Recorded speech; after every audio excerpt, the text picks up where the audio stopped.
It's a pleasure to discuss and to get out of the box to talk about telemedicine in interventional cardiology, what it has to do with our program. But beforehand, I must disclose my conflicts. I am a minor shareholder of a telemedicine company.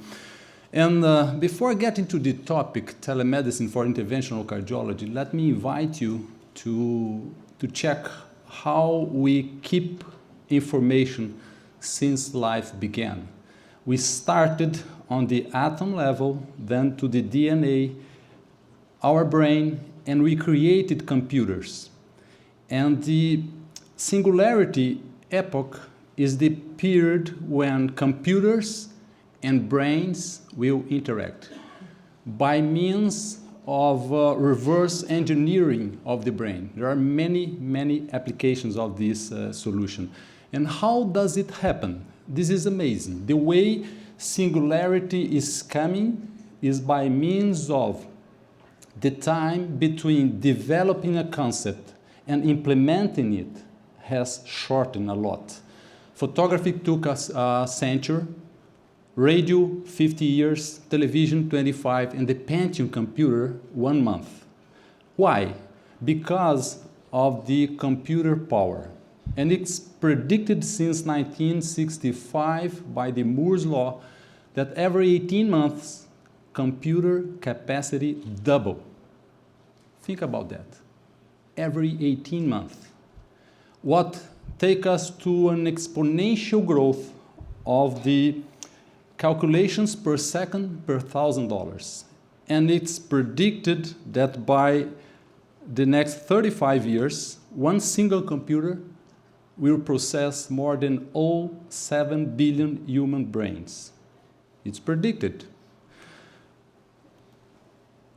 How does it change our practice? What does it have to do with our topic? It's the disruptive innovation. We, in the past, deal with low cost, low tech, low access. Now, in this meeting, we have high cost, high tech, low access. In the near future, digital care. This is the main message. Digital care will expand access, improve technology, and low cost.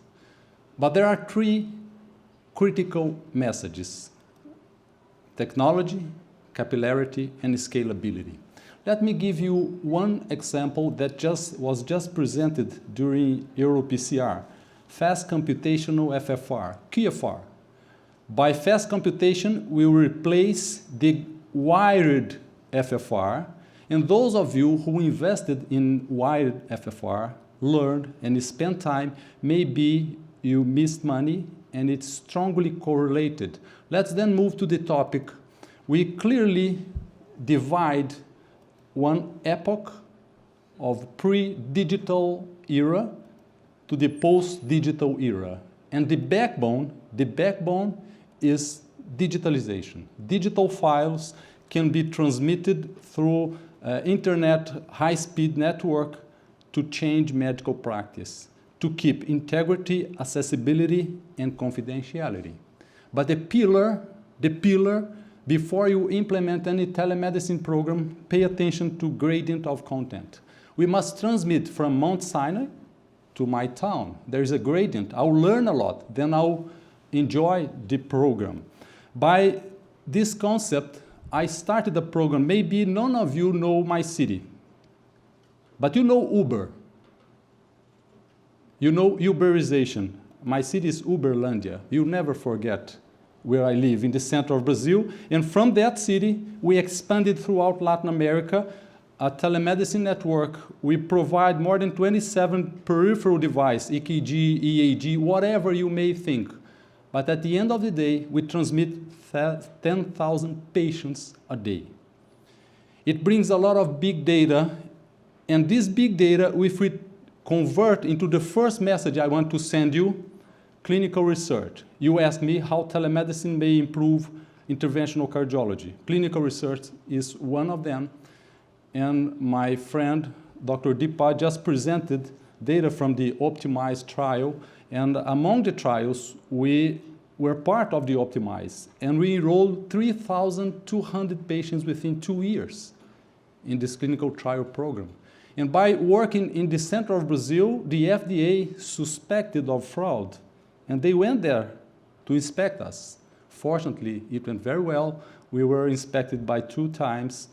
And moving forward, there is a disruptive technology here.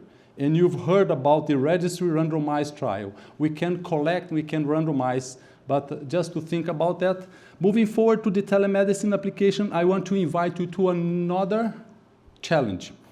Instead of taking the patients to the hospital, what if the patients are not coming to the hospital? And maybe the ACS patients are not coming to the hospital. Let's take the hospital to the patient. As you know, by means of IoT and cloud computer, Dr. Samir Mehta provided me this slide. We are no longer treating stable patients. We are treating ACS patients. And we need to take them to the hospital. They are not coming to the hospital. Let's look for them. In my country, there are 500 ACS patients per 100,000 inhabitants. And despite 300,000 admissions, only 19% of them, only 19, get reperfusion.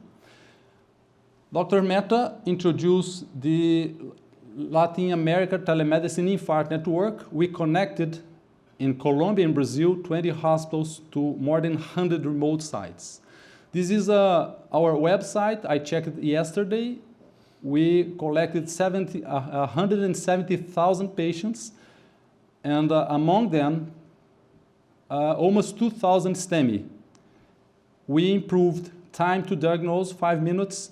We improved reperfusion to 46% primary PCI, and we reduced mortality to 8%. Now, the last message. If the first was clinical trial, the second, take the hospital to the patient. The third, we are watching live case, and you came from your hospital to learn live case. What if we do the opposite?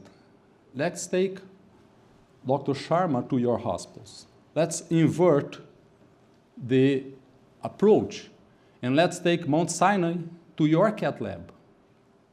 And let them help us during live case, TAVI case, complex situation, what to do.